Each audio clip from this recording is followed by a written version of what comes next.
Mais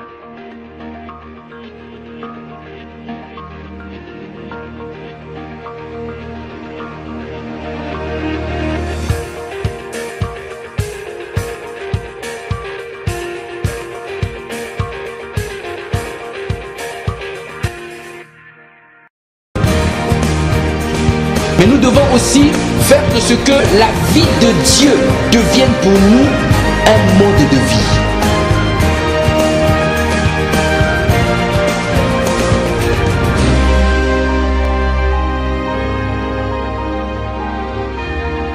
Je suis venu afin que mes brebis aient la vie et qu'ils soient dans l'abondance. Dis-moi amen.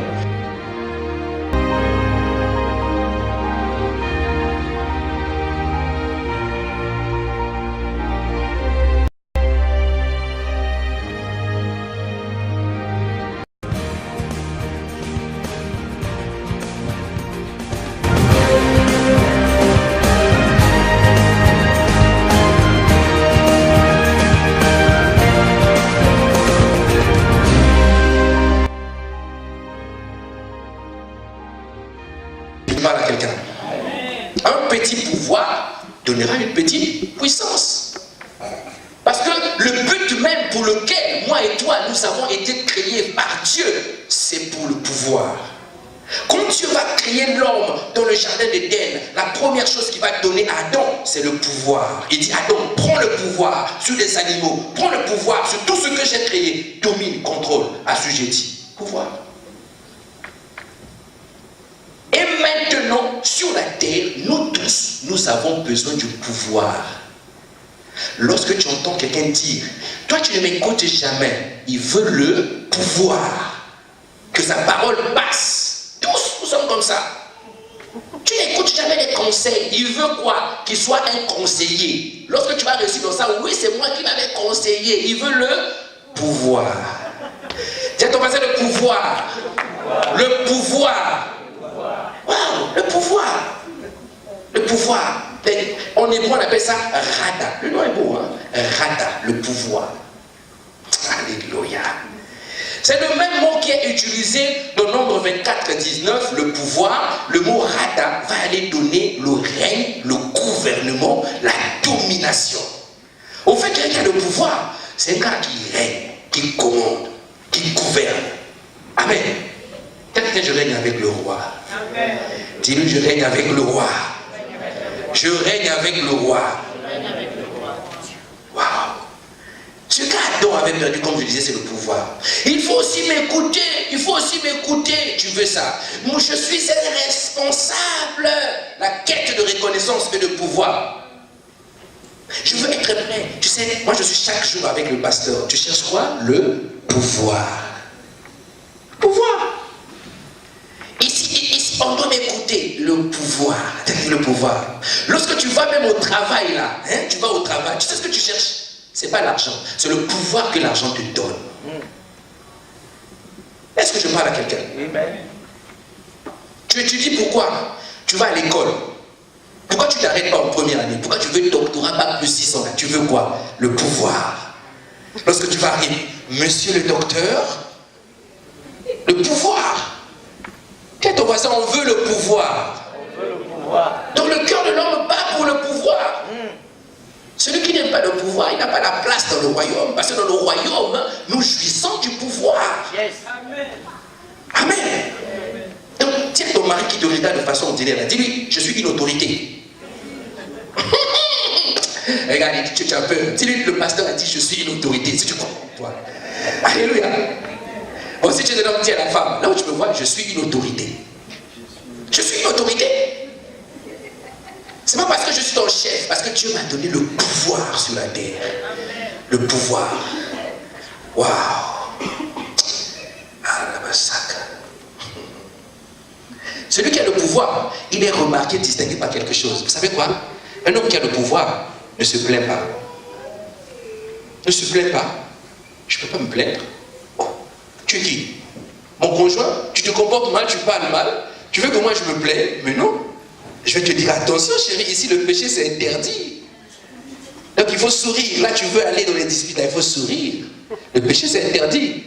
Alléluia. Il y a des gens qui tu te mets à côté d'eux, ils ne te permettent pas de pécher. C'est une grâce. Ils ont compris que le pouvoir fonctionne avec la sainteté et la sanctification. Plus le roi est propre, plus le roi est élevé. Plus le roi est mystérieux, plus le roi est glorifié.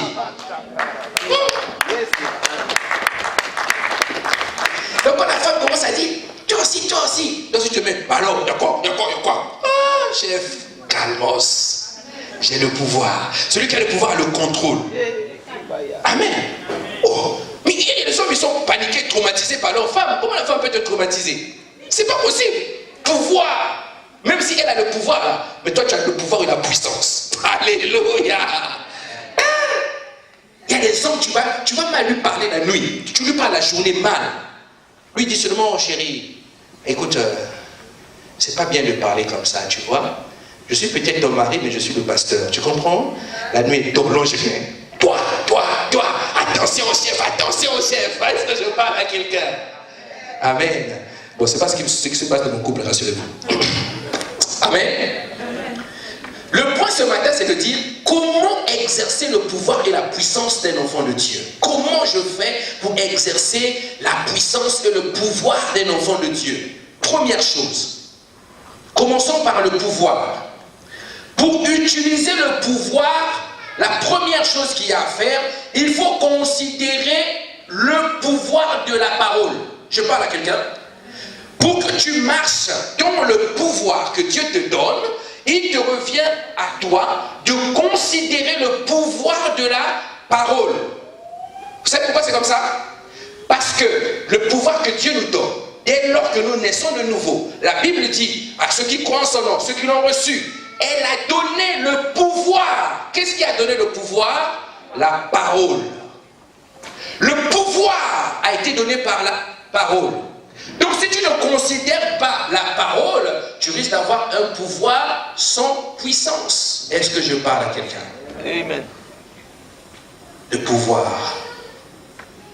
Le pouvoir de la parole. Alléluia. Jean 1,12. Mais à tous ceux qui l'ont reçu, à ceux qui croient en son nom, elle a donné le pouvoir de devenir enfants de Dieu. Le pouvoir nous a été donné par la parole. Donc, comment faire concrètement pour prendre en compte le pouvoir de la parole? Premier point, il faut prendre en compte le nom de Jésus. Dis à ton voisin le nom de Jésus. Pourquoi commencer par le nom de Jésus? Parce que Jésus lui-même est la parole. Lorsque tu opères dans le nom de Jésus, tu jouis d'un pouvoir, mais ton pouvoir est accompagné des signes, des miracles et des prodiges. Parce que Jésus a reçu tous les pouvoirs du Père. Aucun homme sur la terre a reçu tous les pouvoirs que Jésus a reçus. Maintenant, nous sur la terre, à travers Jésus, le Père nous communique ce pouvoir. Autrement dit, lorsque toi tu fais des miracles, Dieu ne te regarde pas, il regarde Jésus qui opère à l'intérieur de toi. Voilà pourquoi ce nom-là n'a pas été donné au hasard. Ce n'est pas Marie et Joseph qui ont décidé comme ça de leur propre chef appeler Jésus. Non. Le mot Jésus, le nom Jésus signifie Dieu sauve, l'Éternel sauve. C'est-à-dire que celui qui disait Jésus, il disait l'Éternel sauve. C'est pour ça les partisans pouvaient s'asseoir et crier Jésus. Et quand l'homme qu'on appelait Jésus écoutait, il retournait le regard. Qu'est-ce que tu veux faire pour toi? Je veux voir le pouvoir. Reconnais d'abord le nom de Jésus. Pourquoi? Parce que le nom de Jésus, c'est le nom de la puissance. C'est le nom de l'autorité. C'est le nom par lequel nous pouvons voir les malades être guéris. C'est le nom qui te confère l'autorité. Alléluia. Waouh. Donc la clé d'une vie chrétienne victorieuse ne se trouve pas à l'église, mais se trouve dans le nom de Jésus. Si tu veux vivre une vie chrétienne victorieuse, commence à chercher le nom de Jésus. Élève le nom de Jésus. Glorifie le nom de Jésus. Bénis le nom de Jésus. Adore Jésus. Jésus, Jésus, Jésus. Dis-le. Mais quand tu dis Jésus, ne dis pas Jésus parce que tu as entendu parler de Jésus. Mais quand tu dis au nom de Jésus, réalise ce que Dieu t'a donné comme pouvoir en Christ. Je parle à quelqu'un. La Bible dit qu'en lui habita corporellement toute la plénitude de la divinité. Corporellement, ça veut dire quoi? Ça veut dire que l'homme Jésus qui était là, à l'intérieur de lui, Dieu avait mis tout ce que Dieu avait en lui. Est-ce que je parle à quelqu'un? Maintenant, la Bible dit, Jésus est devenu Christ. Parce que l'apôtre Pierre est en train de parler après la Pentecôte, lorsqu'il a annoncé l'évangile. 3000 âmes sont venues à Dieu ce jour-là. L'apôtre Paul est en train de dire, Pierre, il dit quelque chose. Il dit, c'est ce Jésus-là que vous avez crucifié, que Dieu a fait Christ. Amen. Je parle à quelqu'un? Donc Jésus est devenu Christ, mais Dieu a mis en lui corporellement la plénitude de la divinité. Maintenant on te dit, toi tu es en Christ. Waouh! Tout ce que Dieu a mis en Christ est avec toi à l'intérieur de Christ. Est-ce que je parle à quelqu'un? Dis-lui, je suis un Christ. Je suis un Christ.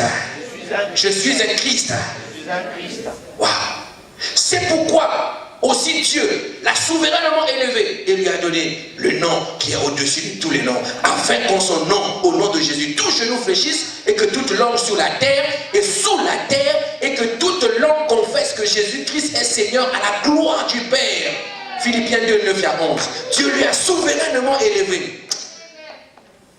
Alléluia. Je méditais le livre d'Hébreux à la cellule de Rouen et on a commencé à lire. Et j'ai vu à un endroit, Dieu se lève du trône.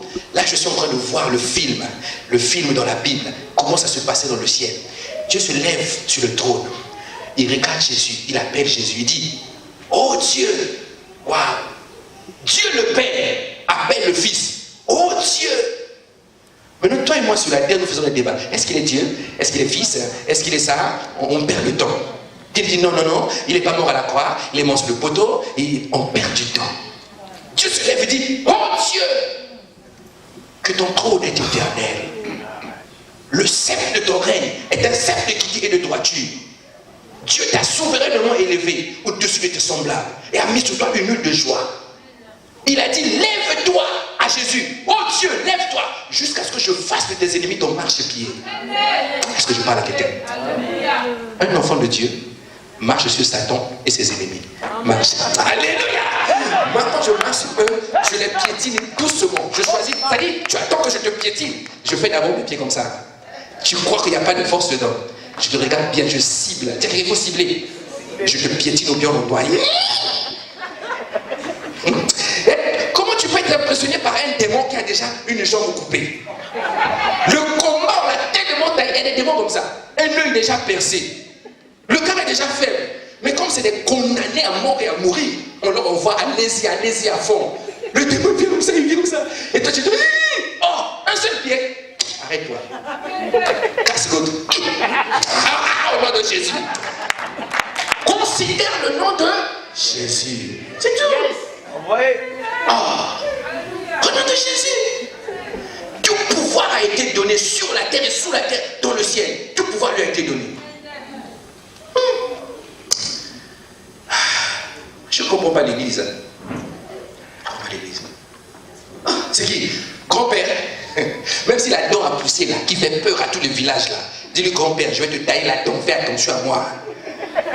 Est-ce que je parle à quelqu'un? Dis-lui, grand-père, je ne suis pas ordinaire, je suis quelqu'un d'extraordinaire. Fais attention à moi, je ne suis pas n'importe qui. La nuit va venir comme ça, avant de rentrer dans ta chambre à coucher. Il voit d'abord un ange, 7 mètres de long. Et toi tu dors dans un petit corps comme ça, mais grand à l'intérieur. Tu vas épouser un homme à cause des tablettes de chocolat. Prends un gars comme moi, comme ça, le ventre a déjà poussé et tout machin, tout est déjà détruit, mais à l'intérieur, costaud. Regarde l'esprit comme ça, musclé. Tu vois, les petits, ce pasteur-là, il n'est pas petit, il est grand, demandez aux forces des ténèbres, ils vont vous dire. Est-ce que je parle à quelqu'un? C'est vrai, toi tu es petit, toi tu n'es pas clair, toi tu crois que au fait, il faut que je mette un peu quelque chose, tu perds ton temps. L'homme est à l'intérieur du corps, travaille le corps, booste le corps. Ok? Le corps que tu mets là, tu fais tes trucs là. L'esprit à l'intérieur, c'est lui le plus important. La Bible dit, dans l'homme en réalité c'est l'esprit. Quand tu travailles l'esprit, même si le corps est petit comme ça, c'est pas un problème. Même si tu es le plus moche de ta famille, le plus court comme Gédéon, c'est pas un problème. Mais quand l'esprit est comme ça, Dieu va te dire, va avec ce que tu as. Va avec ce que tu as. Le nom de Jésus. Alléluia. Le nom de Jésus. Le nom de Jésus. Amen. Le pouvoir du nom, très important. Comment tu peux avoir un enfant, tu l'appelles mignon. Ah, mon ami. Ah, Seigneur, comment vous choisissez des prénoms pour des enfants là, hein? Il faut prier, hein? Oh, tu appelles un enfant têtu. Parce que quand j'ai connu sa mère, elle était têtue. Ah, ton fils, tu l'appelles têtu. Mais comment il va t'écouter?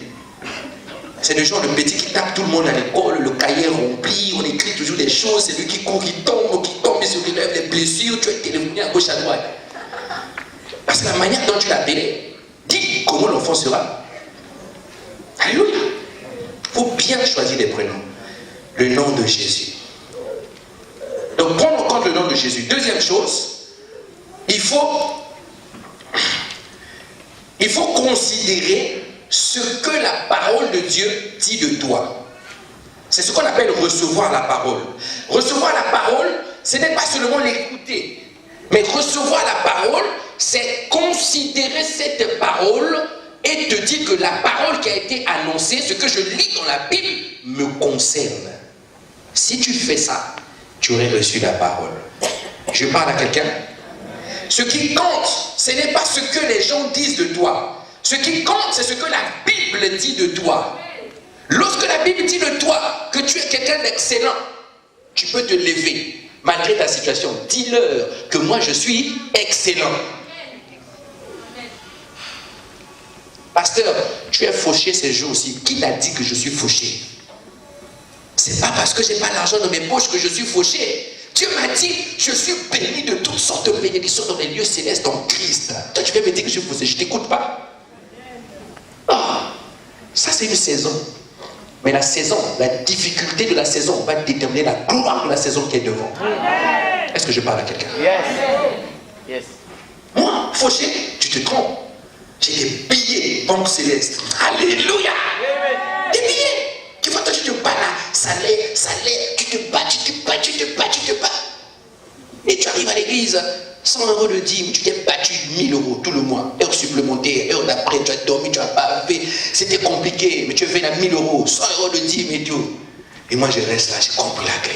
Non, c'est bien, il faut travailler. T'as dit, il faut travailler? C'est bien. Je m'assois comme ça, je dis, Seigneur, regarde-moi. Tu dis dans ta parole que celui qui annonce l'évangile vit de l'évangile. Et j'ouvre mes yeux. Je mets la main comme ça, les poches sont vides. Je ne parle pas de faire apparaître l'argent dans les poches. Amen. Ça dépend de ceux qui le font. Ceux qui ont reçu cette grâce-là, on les bénit. Amen. Voilà. Je prie comme ça, je prie et j'entends. Téléphone. Bonjour papa. Bonjour. Comment tu vas papa? Ça va très bien.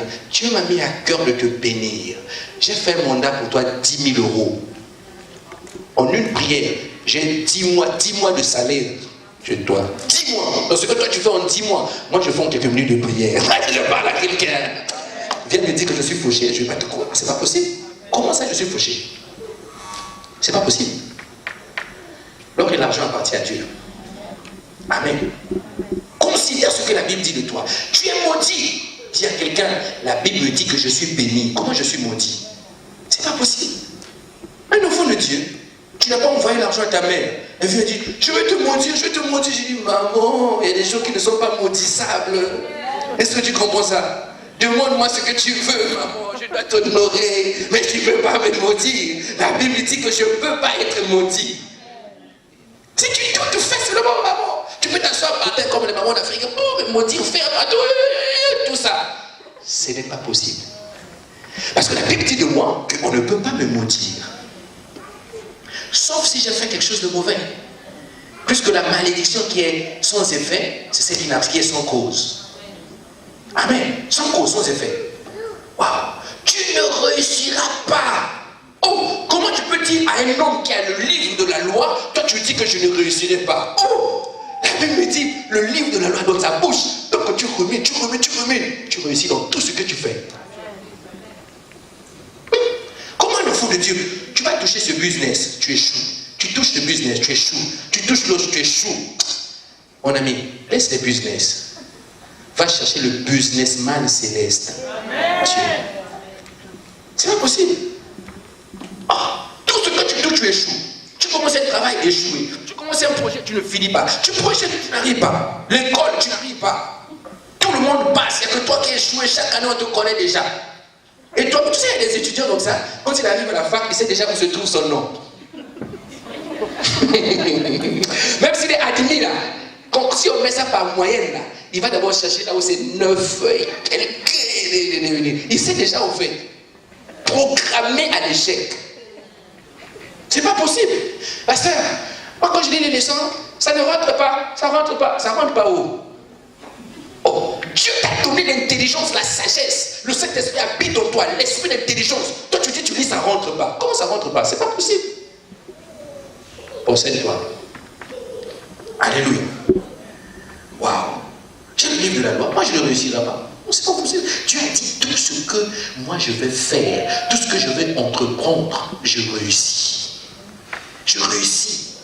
Il y a des gens, tu les vois comme s'ils commencent quelque chose en peu de temps. Ce que toi, tu es en train de te battre à faire depuis 10 ans, lui vient comme ça, d'un coup. Tu dis, oh, mais comment lui, il a pu faire? Donc, tous ces clients-là, eux, ils ne nous voyaient pas. Depuis qu'on est là 10 ans, ils ne nous voyaient pas. Et là, tu vois là-bas, la jalousie commence à monter. Tu arrives là, tu vois, oh, c'est les mêmes steaks hachés, les mêmes beignets que vous faites, la même sauce que vous utilisez, mais je regarde le monde. Est-ce que je parle à quelqu'un? Il y a une onction que Dieu va te donner spécialement pour te qualifier dans l'ouvrage de tes mains.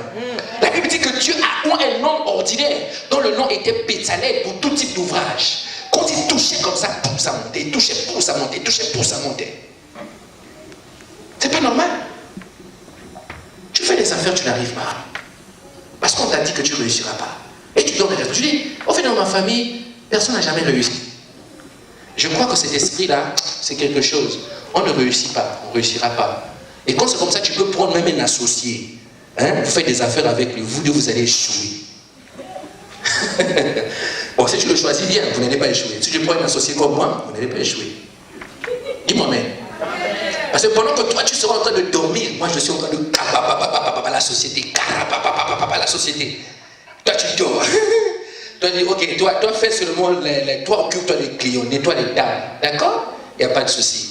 Moi, je vais venir le matin, je vais parler. Quand je vais parler, le restaurant là, comment je vais parler? Je touche les murs. Celui qui sera au coin ici aujourd'hui, 4 000 €, il est ça. On n'est pas des hommes normaux. Les sorciers ne sont pas normaux. Ils se lèvent la nuit. Vous entendez des incantations. Papa, qu'est-ce que tu dis? Rien du tout. C'est pas normal. C'est des gens qui ne sont pas normaux. Pourquoi vous voulez que nous qui avons la puissance supérieure, nous soyons normaux? J'ai la responsable de l'entretien. Tous ceux qui vont travailler à l'entretien dans cette église, il faut que ça change.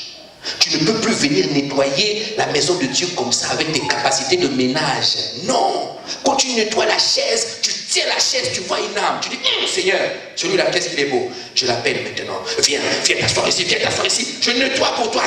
Tu nettoies. Vous allez voir l'église. Mais si vous nettoyez comme ça, Ajax, vous mettez l'Ajax, vous tournez, vous allez vous fatiguer avec des Ajax. L'Ajax ne mène pas au ciel. L'entretien, c'est ton service. Quand tu fais l'entretien, sers Dieu. Alléluia. Amen. Les toilettes que vous nettoyez, c'est un lieu secret. Mais dis, Seigneur, tous ceux qui rentrent dans les toilettes, lorsqu'ils vont s'abaisser là, je ne sais pas quelle posture ils vont prendre. Parlez-leur. Dis-moi même. Oh, il y a des satanistes qui rentrent dans des églises parce que les sœurs et les frères de l'entretien sont passés. Ils ne peuvent pas aller dans les toilettes, hein, vous savez. Ils ne peuvent pas rentrer. Il y a une présence dans les toilettes. Toilettes célestes. Là, on accueille les enfants de Dieu. L'onction, parlez. Alléluia. Amen. Regardez. Troisième chose. Pour jouer du pouvoir, il faut contrôler et comprendre ce que tu dis avec ta bouche. Contrôler et comprendre ce que tu dis avec ta bouche. C'est ce qu'on appelle le pouvoir de la parole. Le pouvoir de la parole.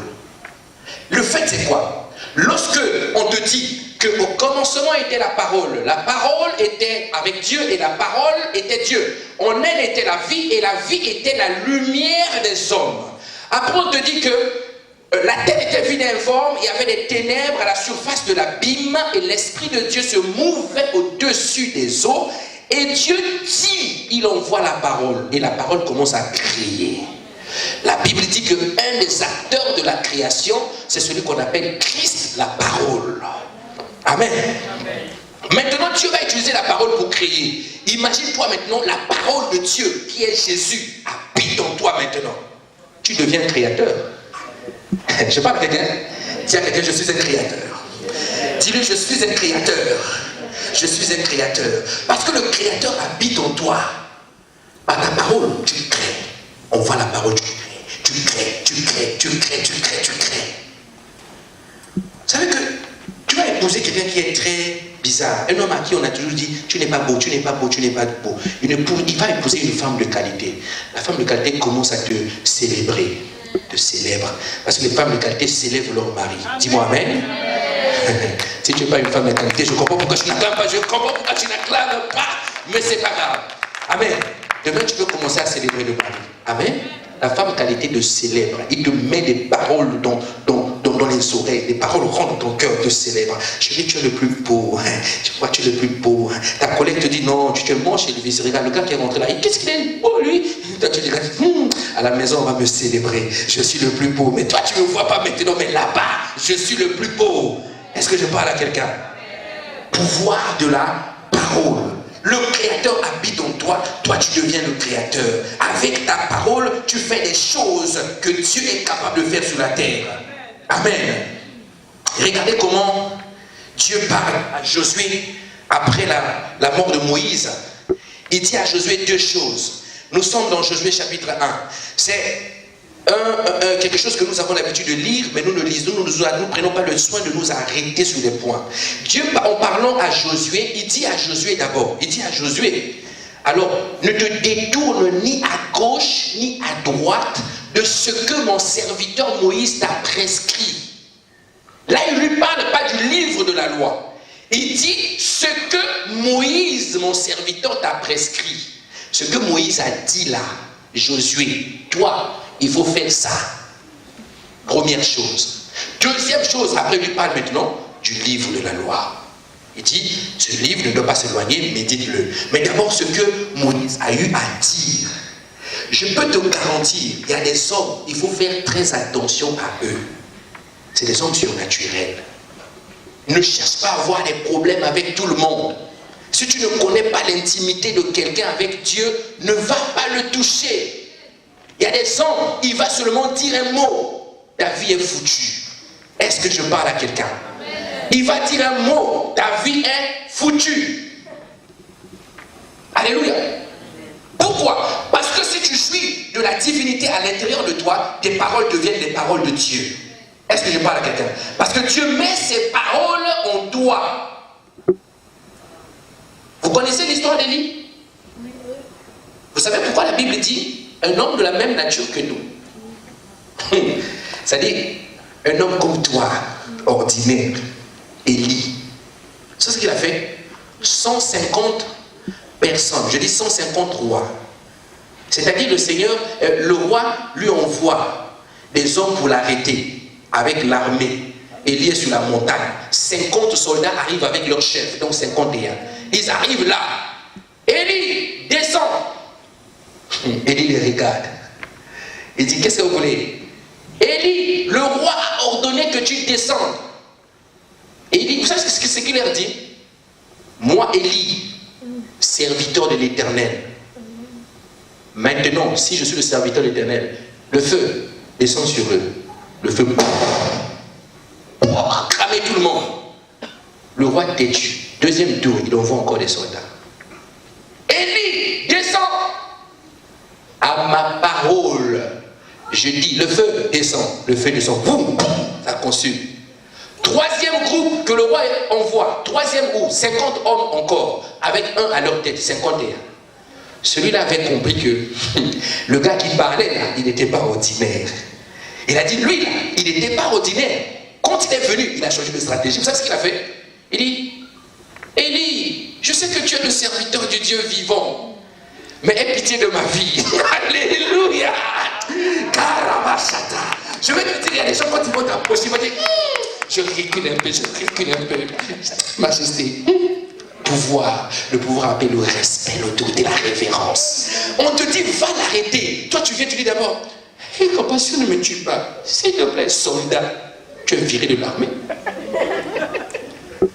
Mais parce qu'il a respecté, il a révéré Élie, la Bible dit que c'est lui qui a réussi à ramener Élie chez le roi. Lorsque Élie arrive chez le roi, vous savez ce qu'Élie a fait? Il a dit au roi, roi, je t'avais dit, toi tu ne quitteras plus ton lit. Mais comme toi tu insistais, mon Dieu là, je sais là, toi tu ne vivras pas. À l'instant le roi pour il meurt. Élie, donc, il décrète la vie, il décrète la mort. Il dit, toi, à l'instant, tu n'as pas écouté, tu meurs. Moi, Élie, à ma parole, je décide. Pendant des saisons, il ne va pas pleuvoir ici, aucune goutte. À ma parole. Il n'a pas dit, dans Jean 15, il est écrit, tu ne feras pas ça. Jean 18, non, il est dit, à ma parole, il n'y aura pas de pluie. Et il a continué sa route. Pas de pluie. Un homme comme toi, tu dois arrêter la pluie, intercession. Seigneur, tu ouvres comme ça par un soleil, ça sera pluie, ça tombe encore. Seigneur, tu n'as même pas de foi. Alléluia. Tu transpires pour faire le miracle. Ce n'est pas normal. Je me souviens d'un jour, j'ai expérimenté quelque chose. Je faisais des travaux chez moi. J'étais dehors, il y avait la tempête. La tempête a commencé. J'étais en train de faire un travail de maçonnerie dehors. Et donc là, les gouttes ont commencé à tomber. Mes enfants, papa, la pluie, il faut rentrer, il faut rentrer. J'ai dit à mes enfants, non, vous savez ce que je fais à l'église? Oui, tu es un pasteur, rentrez là-bas. Vous allez voir. Vous savez ce que j'ai fait? J'ai levé ma main. Le voisin à côté là-bas, il me regardait. Et le voisin, tu sais, le lotissement là, les murs comme ça, grillage et tout, vous voyez où? Lui, il rentre dans la voiture, il me regarde. Je laisse m'étruyer ma brouette, Simon. Père, je ne suis pas fait pour me mouiller. Je dis à la tempête de se calmer. Je reste là. Vous savez ce qui s'est passé? La tempête. Un coup, les gouttes ont commencé à tomber. Je vous garantis, c'est des choses que j'ai vécues. Là où moi j'étais en train de faire de Simon, les gouttes tombaient, mais ça ne tombait pas sur moi.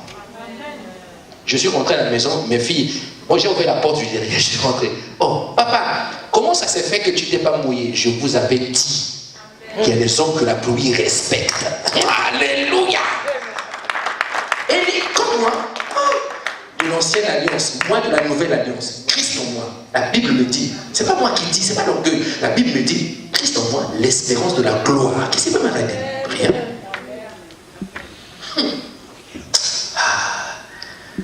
Le Seigneur est bon. Waouh! Le Seigneur est très bon. Il est très bon. Le temps avance. Le temps avance. On va continuer le dimanche prochain. Amen. On va se tenir debout. On va continuer le dimanche prochain.